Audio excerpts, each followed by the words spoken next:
Welcome to Jigar thunder reviews. Late లేకుండా మనం ఫాస్ట్గా మూవీ గురించి మాట్లాడేసుకుందాము. సో ఫస్ట్ ఆఫ్ ఆల్ మనం మాట్లాడుకోవాల్సింది ఎవరి గురించి అంటే లైక్ కార్తిక్ ఘట్టమనేని. ఈ మనిషి గురించి చెప్పాలంటే ఈగల్ సినిమా తీసినాక ఈ మనిషిని అందరు తిట్టుకున్నారు, ఎందుకు ఇలాంటి సినిమా తీసారు. కానీ ఆ సినిమా చాలా బాగుంటది. ఈగల్ ఈగల్ సినిమా తర్వాత ఇలాంటి సబ్జెక్ట్ పట్టుకొని వస్తున్నప్పుడు ఎందుకు వీడికి ఇవన్నీ లైక్ డిఓపిగా బాగానే చేసుకుంటున్నాడు కదా, ఎందుకు ఎందుకు ఇలాంటి సినిమాలు కామ్గా కూర్చోవచ్చు కదా, ఈగలే రోత అంటే మళ్ళీ ఇలాంటి సినిమా ఎలా ఇచ్చారు వీడికి ఛాన్స్ అని అందరు తిట్టుకున్నారు. కాకపోతే ఈగల్ సినిమా చాలా బాగుంటది. అది కొంతమందికి ఎక్కలేదు, కొంతమంది అర్థం కాలేదు, కొంతమంది స్క్రీన్ ప్లే అర్థం కాలేదు అన్నారు. Okay okay the film was quite average, అప్పుడు అలా అయిపోయింది. బట్ ఈ మనిషి ఇప్పుడు ఇలాంటి ఒక ప్రోడక్ట్ ఇచ్చేసరికి ఇట్స్ ఇంకా ఇంకా లైక్ ఇంగ్లీష్ పదాలు కూడా ఎత్తుక్కోవాలి అంత మంచి సినిమాటిక్ ఎక్స్పీరియన్స్ ఇచ్చాడు ఈ మనిషి. అది ఈయన మళ్ళీ ఈ డిఓపి స్క్రీన్ పై ఇతనే రాశాడు, స్టోరీ ఇతందే, డైలాగ్స్ ఇతనే, డైరెక్షన్ ఇతందే, మొత్తం సినిమా ప్రజలంతా ఈ మనిషి తల మీద వేసేసుకొని ఈ given a divine historical mythological right for us. Hanuman కంటే బాగుందా అంటే ఒప్పుకుంటా, హనుమాన్ కంటే ఈ సినిమా చాలా బాగుంది.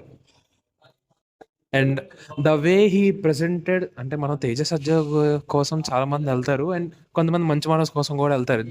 The way he portrayed by like Manchu Manoj అని నేను చూపించడం, it was just terrific performances. Like the way of characterization కానీ, the villainism he return for Mahabir and Teja Sajja characterization కానీ, the back story of him, main pillar of the film in cast and crew విషయానికి వస్తే, the main pillar of the film Shreya garu. He done amazing job.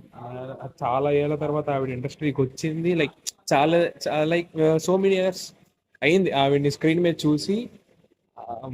అసలు ఆమె performance అయితే it's peak అంతే. చాలా so the story whole runs తన చుట్టే తిరుగుద్ది, ఆవిడ గారి చుట్టే తిరుగుద్ది ఇంక సినిమా అంతా. ఏంటి ఏంటి అని లైక్ జగపతి బాబు గారు, ఇంకెవరున్నారు, Teja Sajja, like heroine Ritika Nayak, she was cute actually. ఎందుకు హీరోయిన్ ఒక్కలే అనుకున్నాను, బట్ రైట్, హీరోయిన్ అవసరం ఈ సినిమాకి, హీరోయిన్ పనికొచ్చింది ఈ సినిమాకి. And Teja Sajja getup scene comedy as usual హనుమాన్లో ఎలా వర్క్ అయిందో వాళ్ళిద్దరు కామెడీ, ఈ సినిమాలో కూడా వాళ్ళిద్దరు కామెడీ మంచిగా వర్కౌట్ అయింది. There will be some humours and Venkatesh మా వస్తాడు. There will be Kishore Tirumala garu కూడా ఉన్నారు. కిషోర్ తిరుమల ఎవరో మీకు తెలియకపోతే వెళ్ళి కొన్ని సినిమాలు ఉంటాయి చూడండి, ఆయన డైరెక్ట్ చేసిన సినిమాలు. అండ్ ఆ police the first of all ఏంటంటే కార్తిక్ ఘట్టమనేని ఏం చేశాడంటే టూ వరల్డ్స్ని కలిపాడు.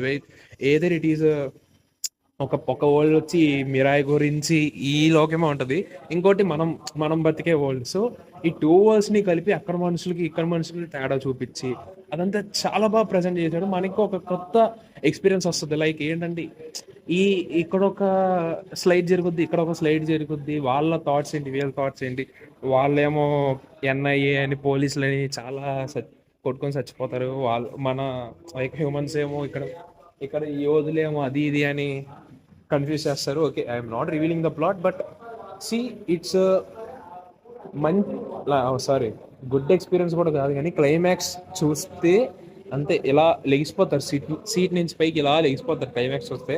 I will definitely say that, ఖచ్చితంగా చెప్తాను నేను ఈ మాట. క్లైమాక్స్ మాత్రం ఎగిరిపోతారు అలా సీట్ మీద నుంచి. That's all for the review. Wait for Kishkindhapuri review.